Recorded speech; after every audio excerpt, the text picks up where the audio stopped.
Bismillahirrahmanirrahim. Assalamualaikum warahmatullahi wabarakatuh. Oke, kita mulai pembelajaran hari ini dengan berdoa dulu ya. Berdoa mulai. Bismillahirrahmanirrahim. Rabbi yassir wala tu'assir, Rabbi tahmim bil khair. La haula wala quwata illa billahil aliyyil azim. Oke, nah di pertemuan minggu lalu, nah itu kan saya sudah menjelaskan tentang karakteristik atau sifat-sifat seorang wirausahawan. Nah, minggu lalu sudah saya jelaskan sampai sifat berani mengambil resiko ya. Nah, sekarang saya jelaskan untuk sifat atau karakteristik seorang wirausahawan yang selanjutnya, yaitu kepemimpinan ya. Nah, ini ketika kalian mau jadi seorang wirausahawan, nah kalian harus punya sikap kepemimpinan ya. Kepemimpinan itu apa ya? Kepemimpinan itu ya sikap yang bisa memimpin ya, memimpin orang lain, memimpin karyawanmu nanti ya. Pak, kalau saya nanti baru pertama buka usaha, saya belum punya karyawan. Nah, yang saya pimpin itu siapa? Ya diri kamu sendiri ya. Nah, kamu harus bisa memanage diri kamu sendiri dulu. Baru nanti kalau sudah punya karyawan, kalian memimpin karyawan kalian.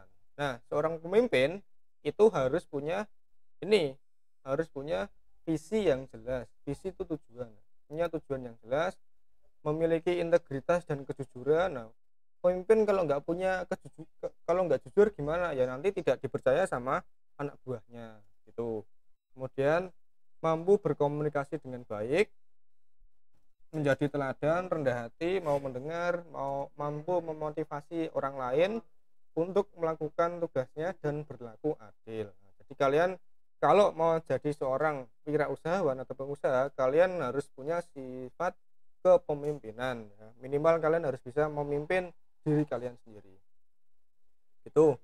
Nah, selanjutnya adalah sifat keorisinalitas atau keaslian. Nah, kalian harus punya ide atau gagasan yang memang benar-benar muncul dari pikiran kalian sendiri, bukan ide yang menjiplak dari orang lain.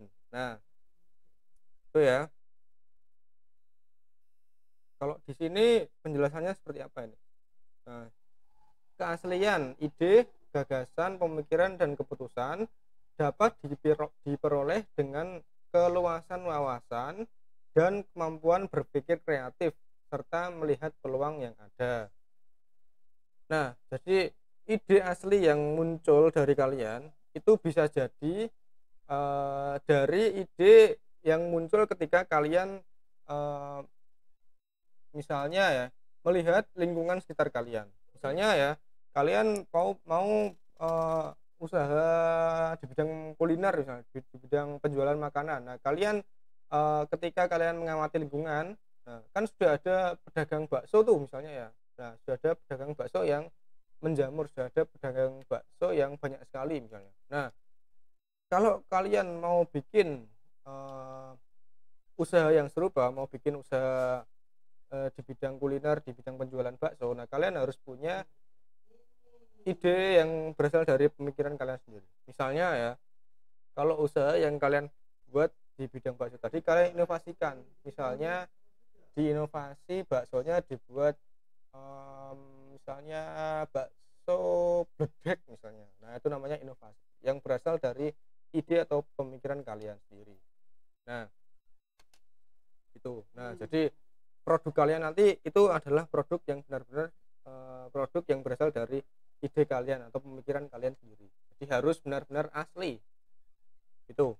Nah, kemudian sifat yang terakhir adalah ini, berorientasi ke masa depan. Nah, berorientasi ke masa depan. Nah, jadi kalian harus punya pikiran gimana caranya usaha yang kalian bangun itu bisa bertahan selama mungkin. Nah, biar bisa bertahan selama mungkin, itu kalian harus punya inovasi. Jadi caranya gimana biar usahamu itu bisa bertahan lama, yaitu dengan inovasi. Nah, inovasi itu ya kalian memunculkan produk baru, Nah, kalau usahamu itu tidak punya inovasi, tidak punya inovasi ya, tidak punya produk baru setiap setiap satu periode, nah maka nanti usahamu tidak bisa bertahan lama karena pelangganmu nanti pasti akan mengalami kebosanan, sehingga kalian harus punya inovasi. Saya kasih contoh ya, produk yang tidak punya inovasi sehingga dia tidak bisa bertahan lama. Misalnya adalah es kepal Milo misalnya. Es kepal Milo. Pernah dengar es kepal Milo ya?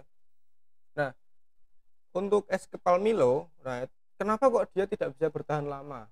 Nah, dia es kepal Milo hanya viral dalam waktu beberapa saat saja.